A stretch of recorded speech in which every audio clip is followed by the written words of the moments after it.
Hello everyone, welcome back to another video. I know you love seeing the Excursion, but I've got something even more cool to show you on this channel, and that's this 1971 Chevy C30 truck here. This is a 1-ton Chevrolet truck that's had some really cool stuff done to it. I had the unique opportunity to haul this truck back to St. Louis, but without further ado, let me show you guys what's under the hood of this 1971 truck. Check this thing out now, Dan. Oh, sweet. Is it a second alternator? Is that what you had done to it? Yeah. New big alternator. Extra current. Yeah. We got quite a stack of parts in here, from intercooler to transcooler to condenser, radiator fans, a lot going on. Oh, Cruise control up there, the vintage air working parts, and you've got the new brake stuff, so obviously that's still about the only thing that's... Well, at least it's not rusty looking like it was. Yeah, we threw black on that without doing much time knowing that you're going to change it. Yeah, I got all that stuff sitting in the box at home. A lot of the little things, like this bolt was rusted, the hole was all messed up, so like we re-welded the bottom of the battery tray and got a good hold on. That's some of the little stuff kind of all over the truck if we ran into something that we just took care of so that it was in better shape than it was in that regard when we got here. It smells like all new truck when you open the hood. It's still kind of burning everything in, and so far really haven't had any heat issues. It runs at a good temp. Everything seems to be... Oh, is that for wideband? That's wideband, yep. Yeah. So it just has a plug in it, so if they're tuning it, you shove the wideband in there, you don't have to dive under or anything. We could add one in, I guess, permanently. Absolutely, you could add one in. So and, I did if you wanted Christopher's. to have extra gauges. Right now it's got that factory look. The nice part of the Dakota Digital, they make modules, so you could put a wideband into their module and it plugs in and it'll read out on the digital thing in that gauge. Okay. Nice. So you don't have to actually add anything. Add and another still be able to, gauge, which it doesn't have boost gauge either, so that wouldn't be bad if you wanted to see. I mean, it's not adjustable. It's making about between 8 and 9 pounds. That's still pretty good. Yeah, I mean, it's not, you definitely could go a lot more, but as it stands right now, it seems to be a real good combination. That engine will handle, it will go 100,000 miles at this boost level. Oh, yeah. We won't have any issues. Yeah, 8-9 pounds is not a huge amount. We started out at between 3 and 4, kind of doing the initial tuning, and it was a blast of that. We got up to the 8, and it kind of, peaks up to 9 at times, but everything seems to work pretty well. We're all braided lines on the wastegate, blow-off valves and everything, so nothing's able to come off of that stuff. And it's even got a new water pump on there, new starter, all the stuff in it. So the story behind the engine and transmission is pretty cool.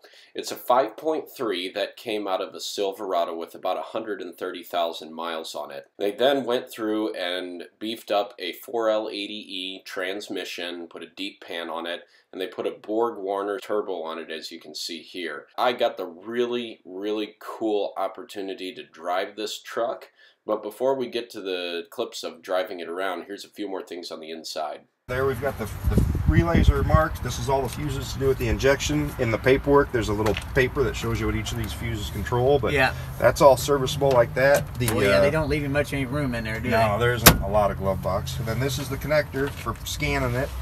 So that's where you plug in the ALDL port. That's about it's about the only one that hangs down. This is your power wire, and it's live to put on that lighter. Yeah. So all that's at home. Yep. That your radio, I've got the instructions. It's kind of a little bit to learn, but it has the Bluetooth, obviously. The auxiliary cord is right here. You can pull out, plug into your phone. Which means I'll have to learn this. Yeah. And then this is vintage air piece. This was an extra thing that we ended up, that was another $300. Your factory one wouldn't fit with everything behind the dash. So this is that new, and they're nice because it's like 0 to 100%. They're real smooth. It doesn't have speeds. It just goes up like a linear deal. Okay. And these 2 buttons here are what Dakota Digital always have, 2 buttons, and in the instructions you can see how you can, go from the trip odometers and different things. They're all set now and happy. On that side, that button that's the cruise. So whenever you're going on the road and you touch that, it's cruising from that point, and it'll maintain that speed good. When you touch the brake pedal, it'll be off. Now for the part we've all been waiting for. Let's go take it for a drive and have some fun.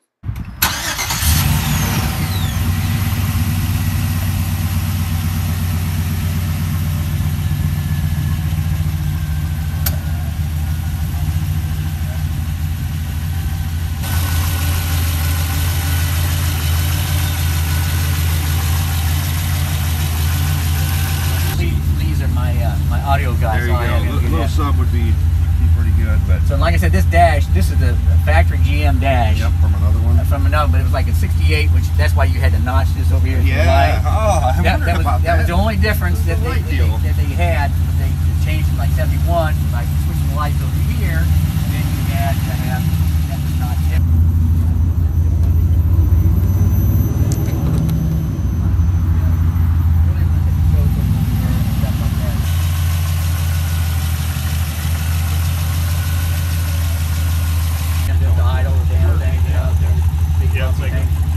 This ain't sounds like an old fuel tank. Thing that slides in and gets like And these air motors, I mean, I hope this thing. air motors, we said a well-known brand. Yeah, it's air motor 340 there. That's pretty much what it goes.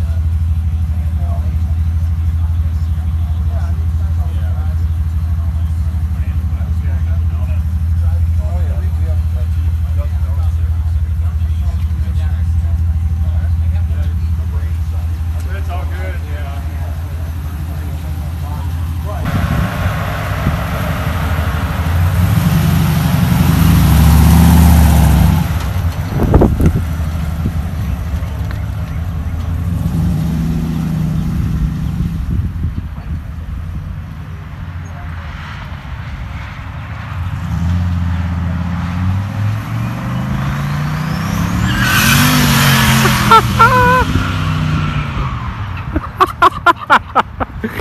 That is great. He got on it.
You were right about the tire sound. Missed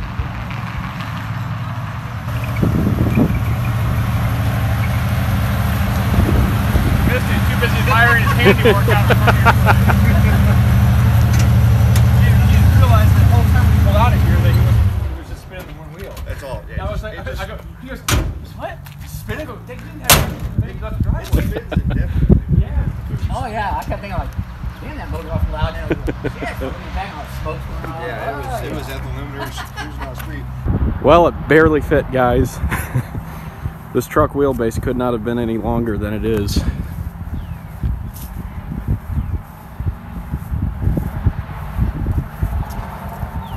Look at that.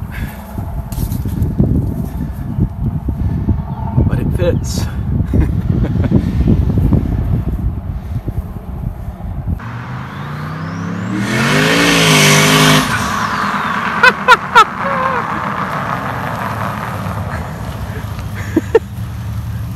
I didn't know it was turboed. Look at the laugh. I gotta see this.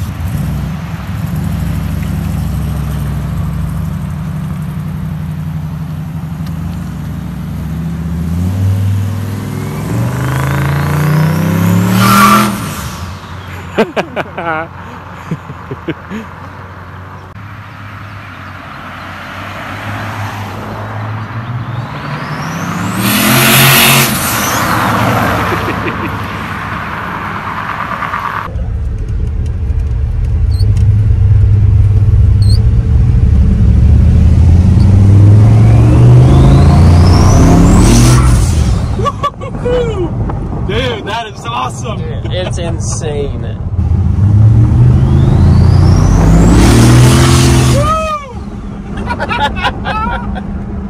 Woo! That is awesome. All right, here we go.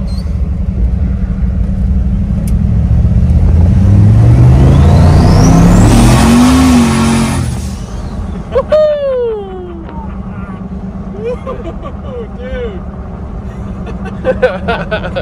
It's so fun. It's so fun to do that.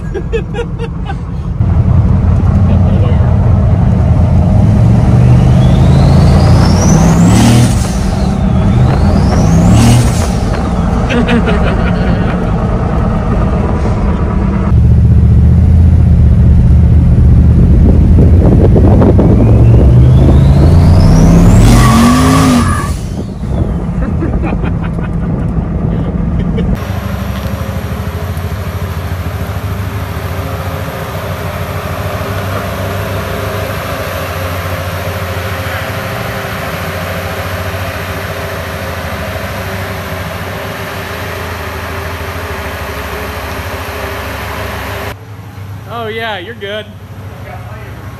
Yeah. Sweet.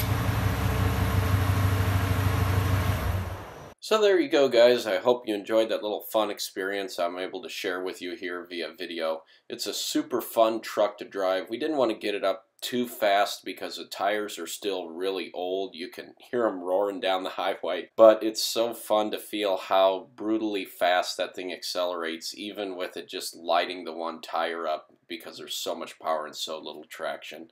I'm sure there's more to come with this truck, and they're going to do more, and I'll post what I can. As always, if you enjoyed the video, give it a thumbs up. Hopefully I'll get to see more of this truck, and I'll see you guys in the next video.